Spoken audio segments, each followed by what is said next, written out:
He began his Rotary journey in his home state of Massachusetts, where he served as club president. He joined our club in 2011 after relocating permanently to Florida.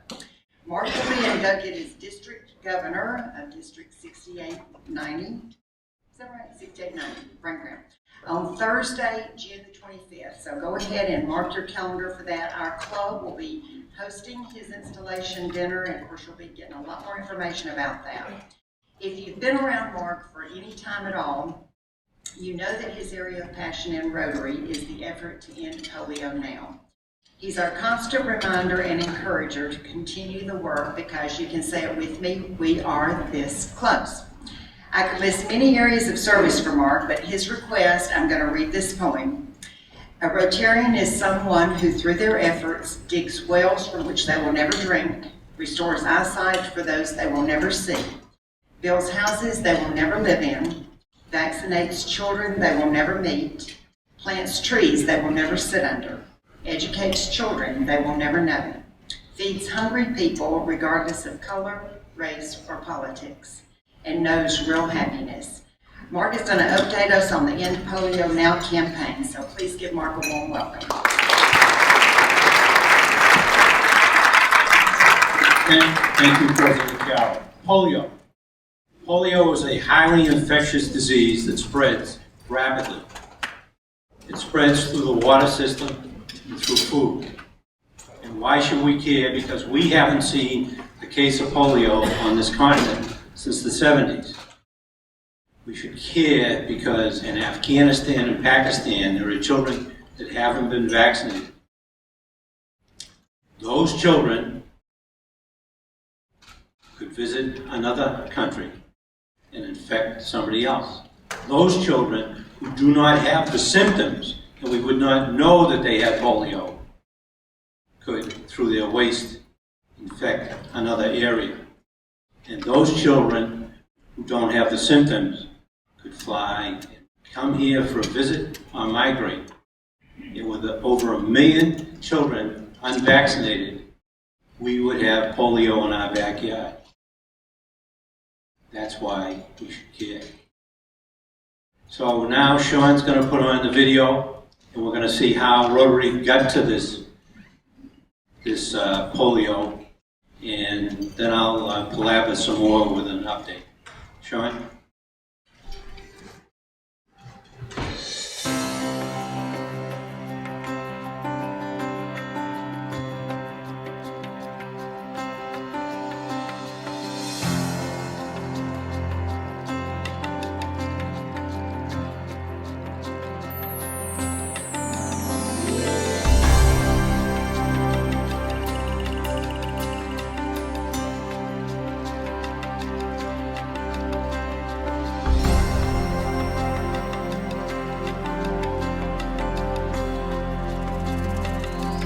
This was 1979. We had an effective vaccine, 2 of them, the Salk, but the Sabin in particular for widespread use.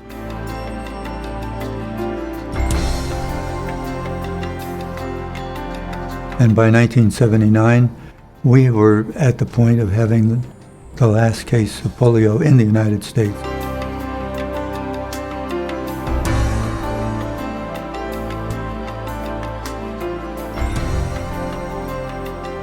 I was asked to recommend a immunization that might be useful, and I strongly recommended polio because the vaccine was available.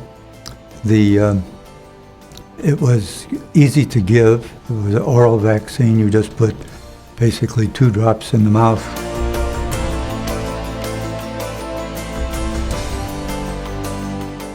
And that was something you could train virtually anybody to do, including the army of Rotarians.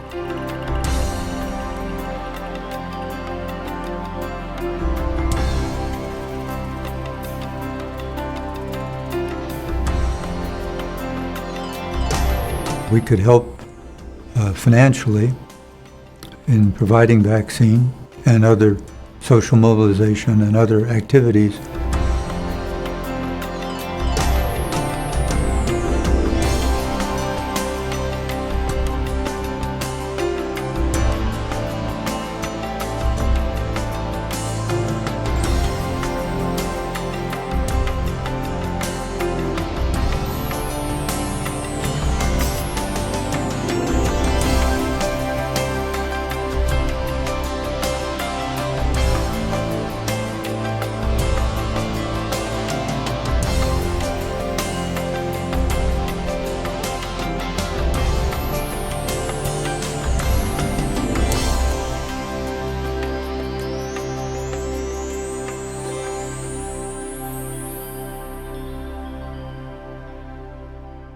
The United States had been faced since the late 1800s with increasingly sizable episodic polio epidemics that swept through the country. Certain parts of the country would have quite intense polio, and in those areas, of course, there was great fear because of the frequency of the disease. This was a terror that was struck in the hearts of everyone, and especially parents, because polio virus is a virus that spreads silently through communities, and it has a summertime peak. There's a very seasonal incidence to it. So in the summertime, you never knew when the polio virus would sweep through your community. It's an equal opportunity destroyer, from the poorest child to the wealthiest individuals. We haven't seen polio in this country since about 1979. That is naturally occurring polio. From 125 countries in 1988 and about 350,000 cases of polio to 10 countries in the world in 2001.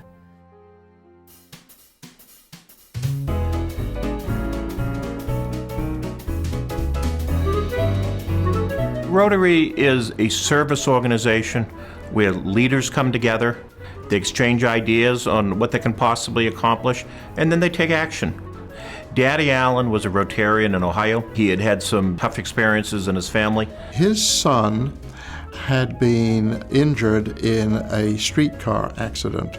I think he felt that if the son could have been gotten to a hospital in time, he might have survived. And he started a program to try and help crippled children. And crippled children's work, which was his term and Rotary's term as Rotary got involved, was not just about polio, but regardless of whether it was from injury, accident, polio, unknown cause, if children were having trouble walking, there were services that could be provided. Braces, wheelchairs, crutches. And pretty soon the other Rotary clubs around that part of Ohio picked up on it and said, well, we'd like to have a crippled children's movement in our club. And it spread like wildfire all the way across, especially the mid-Atlantic and northeastern United States. There started to be discussion about possibly charging certain dues to every Rotary club that chose to become a member. And there began to be a backlash. It actually divided some of the leadership of Rotary and was actually defeated. In 1923, Rotary developed something called a Statement on Community Service. And what it said is that local Rotary clubs have autonomy and they choose their own projects. The impact of Resolution 2334 was basically stop this movement of Rotary's big thing is crippled children's work. Stop that in its tracks. It laid down the law that there could be no global Rotary service projects.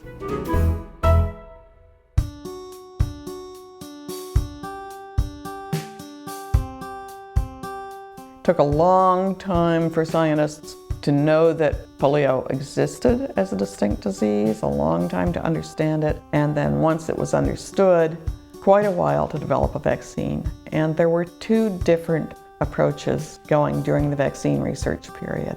Jonas Salk got to the finish line first, so his vaccine was licensed in the United States in a very famous event that took place on April 12, 1955. The killed virus for polio was given by injection, went into the bloodstream.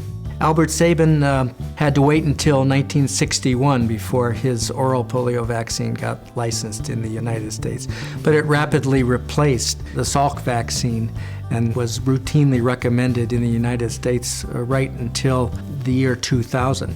Because it's given orally, it sets up an infection in the intestinal tract and confers intestinal immunity, which is the way to protect the population, the community at large, from the spread of the polio virus from person to person silently within the community.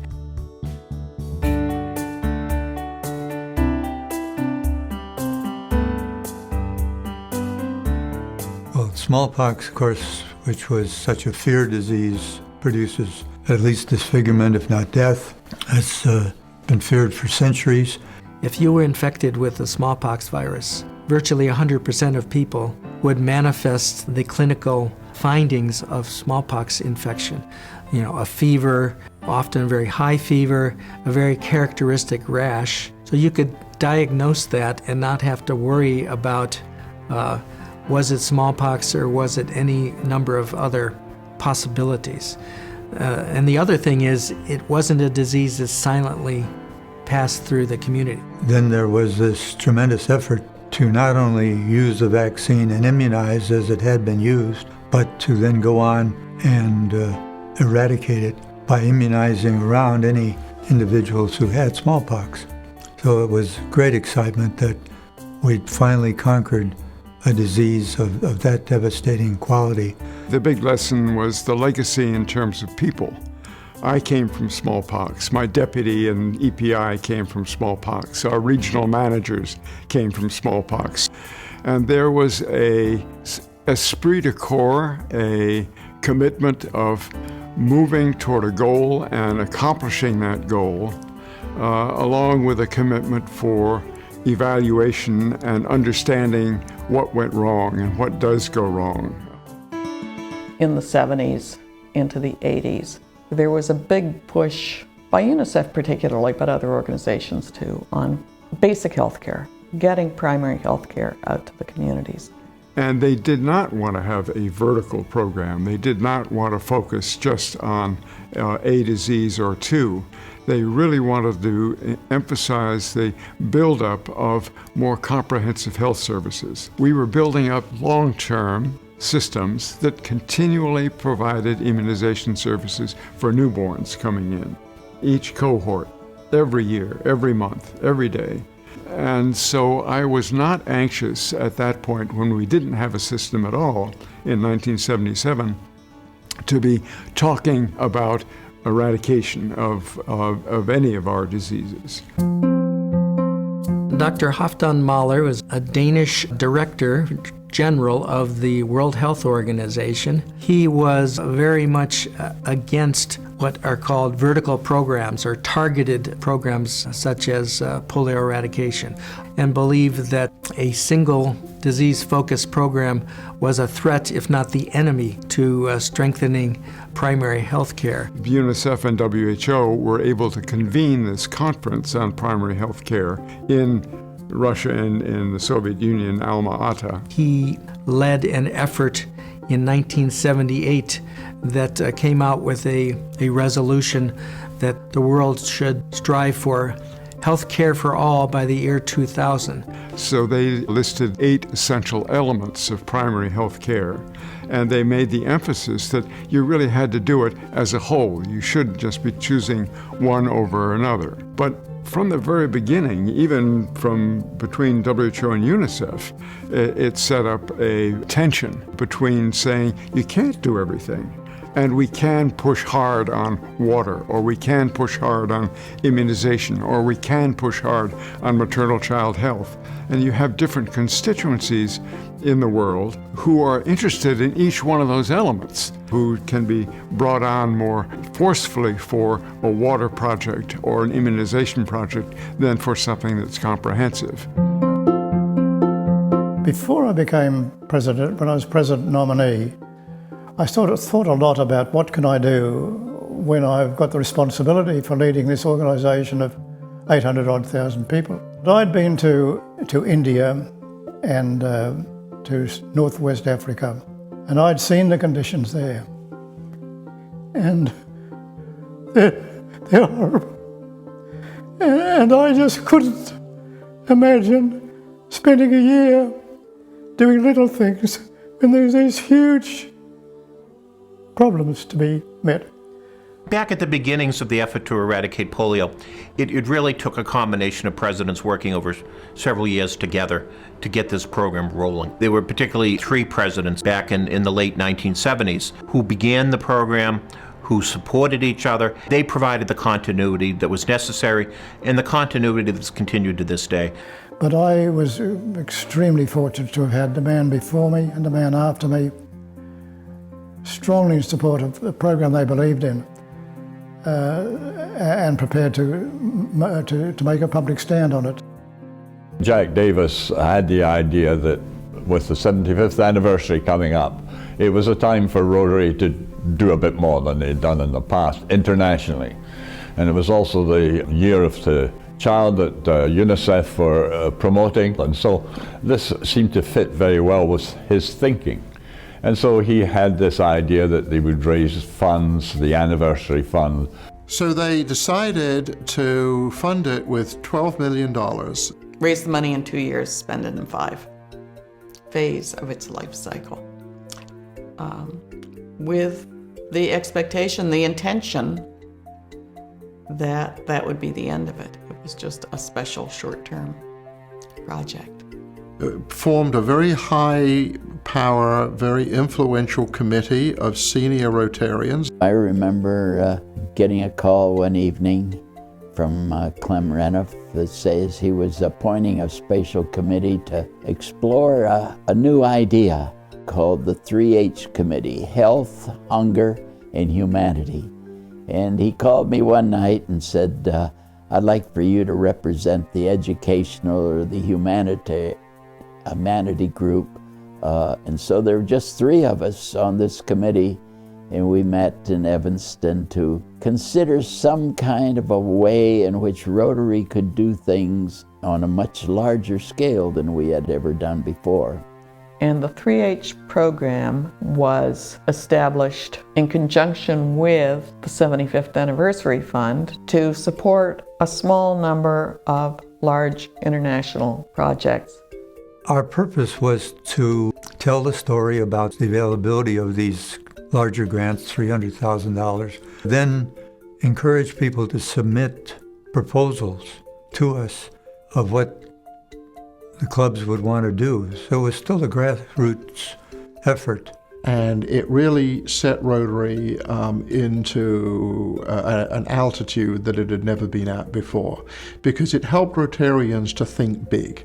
It helped us to see beyond just sponsoring the local parade or building a ramp at the library.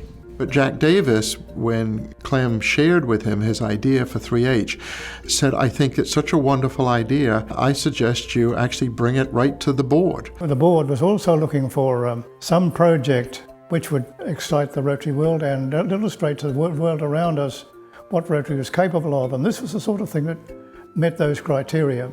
And the board was so enthusiastic about the 3H program that they actually let Clem present it to the Tokyo Convention at the end of Jack Davis's year. Announcement of this idea to the Rotarians of the world, very well accepted. I think Rotarians were ready to be a little bit more than just a nice club, willing to do something in an international manner. It was idealistic. It was way beyond anything we'd ever done, and most people, organisations ever done.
Thank you, District Governor. 30 years ago, I had the privilege and opportunity of serving on this club's committee for the 3H/Polio Plus program. And this club was very, very excited about it. In those days, Rotary International communicated with each club on what the expectation should be for their contribution. And with the number of members that we had, their expectation that they communicated was $75,000 toward that program. Our club, showing the initiative and leadership that it always had, and based on our committee's recommendations, we said that's not enough. $125,000 was our goal, and we met that goal and exceeded it. And this club was motivated, has continued to be motivated to do that. And one thing that motivated us was Willie Wilson got up as a pharmacist and informed us that it cost 15 cents to inoculate a child against polio. And I went home and talked to my wife, and I said, here's an opportunity for us to really be able to help a worthwhile project. And we did. And I would ask everyone here, as we move to close that little tiny gap we have left, to join me in supporting the program. Thank you.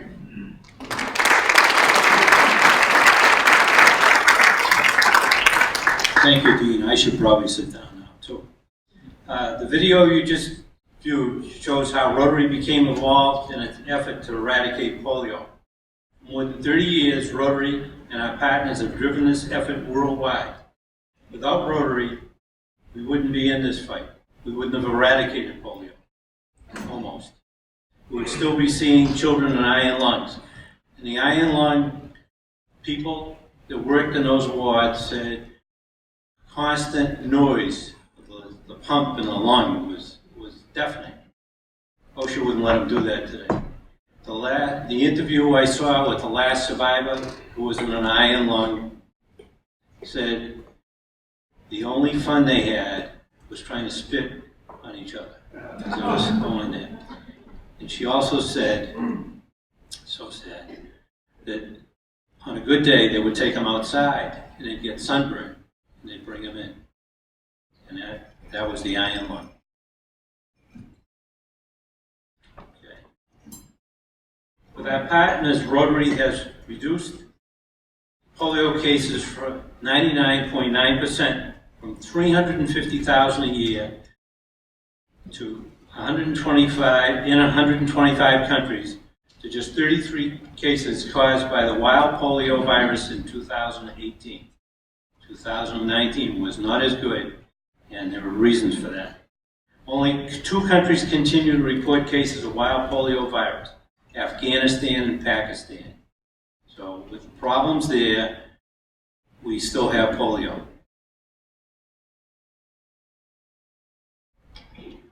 Polio is highly contagious. Poliovirus rapidly spreads throughout contaminated water systems and food sources. We have the problem if a child from Afghanistan or Pakistan goes to another country, any other country, and doesn't have the symptoms, they can contaminate the water. A child in that other country could get polio, not have the symptoms, because 90% of them don't have the symptoms, come here, and our children, grandchildren, our great-grandchildren could have it here. We don't want this. It's interesting that Dean said, that Willie said, the average cost of the virus was 15 cents. I guess we have a little inflation. It's around $3. But what can you get for $3 today?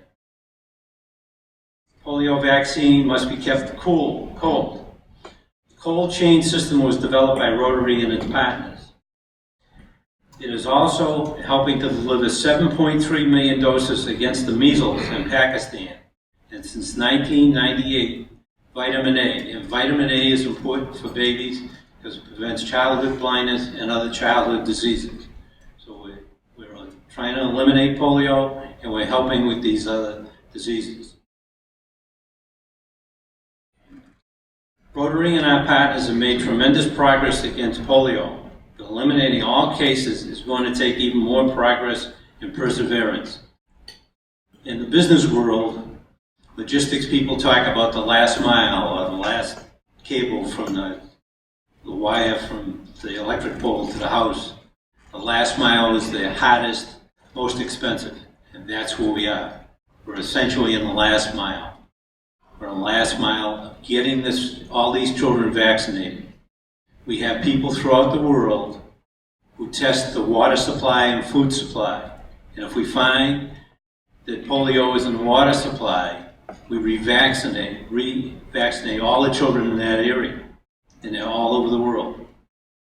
We have to be diligent.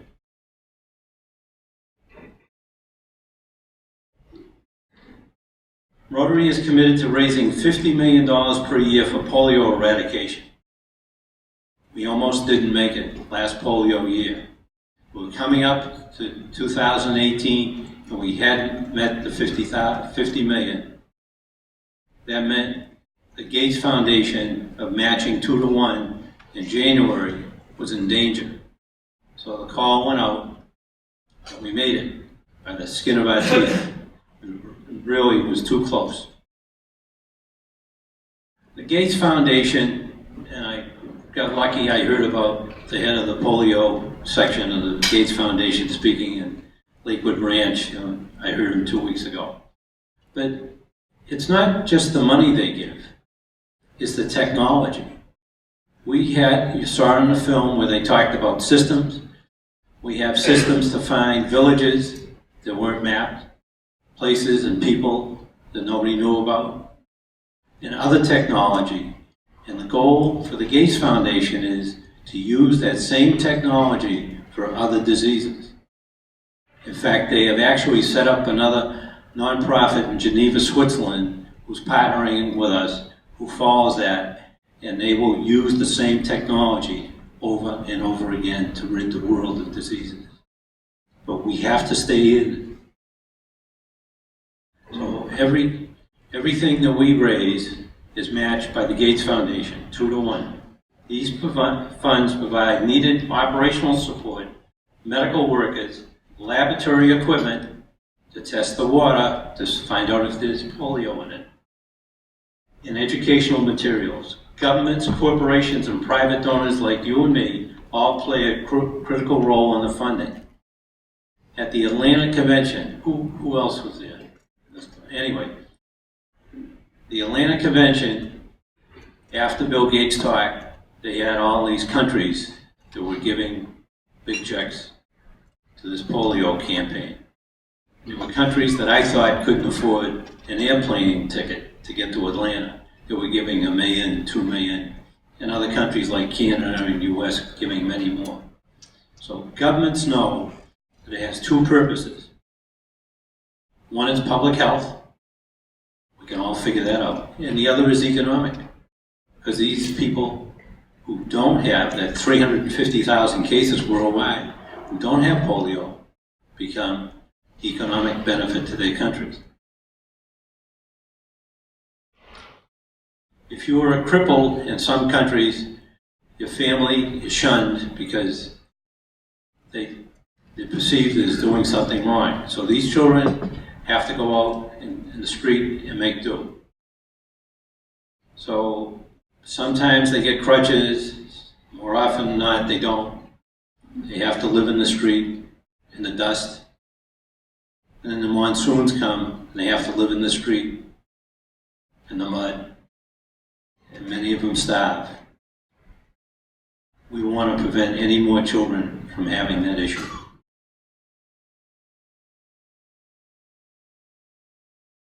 Afghanistan and Pakistan face unique challenges, including political insecurity, highly mobile populations, and highly mobile is something that took me a while to understand. The borders are very porous between those countries and India. I'm told that 50,000 people a day transferred those borders. And to find the children that haven't been given the vaccine is a monumental task. Also have difficult terrain. There was a picture on Facebook of one of the polio workers with a cooler going over the mountains in Pakistan in waist-deep snow. Now, I know about waist-deep snow. I used to have to shovel. That's why I moved here, by the way. And he was doing it and keeping the cooler with him to get to the mountains and get these children vaccinated. The commitment of national governments and innovations that improve access to remote areas, we are optimistic that we can do this. We have approximately 40 million children to inoculate. Oh, let me go back. No. All right, I messed it up. We had a picture up there of a woman inoculating children with the cooler, and there was an armed guard. All the places that you and I could go and give the children the vaccine, they're already done.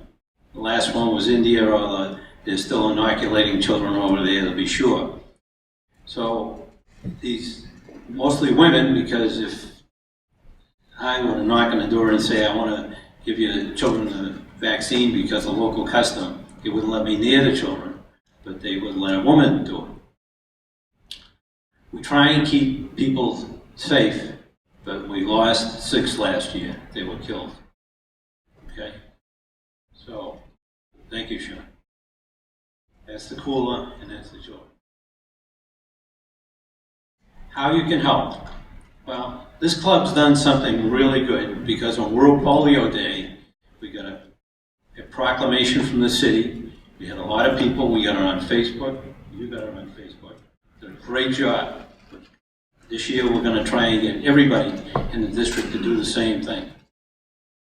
Take action by raising money. We need to meet our $50 million goal. Public awareness is very important.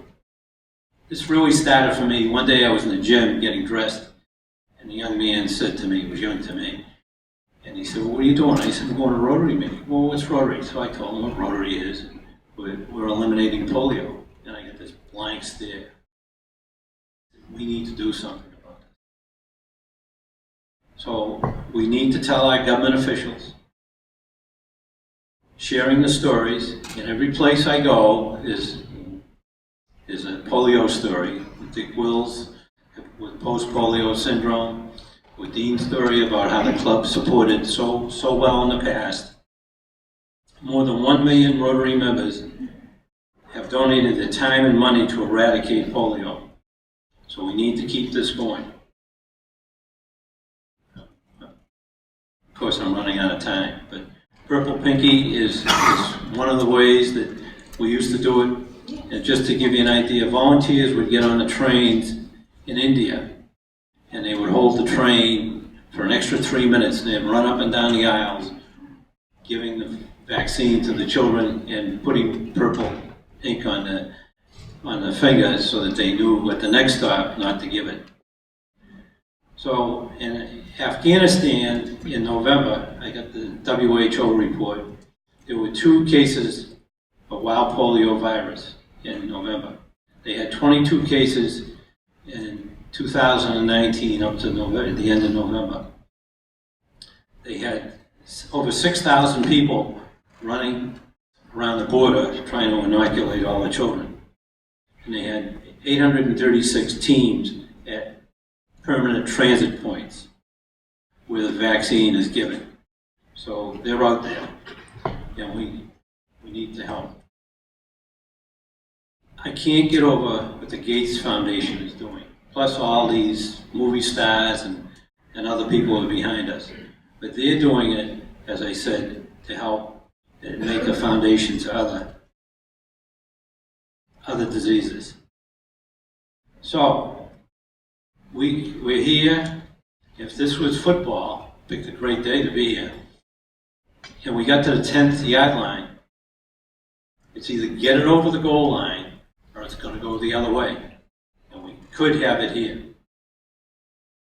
And if everybody in this room gave $10 a month to the polio campaign through the foundation, besides the points they'd get, it'd be a major unit in our fight against polio. Thank you, my family of Rotary.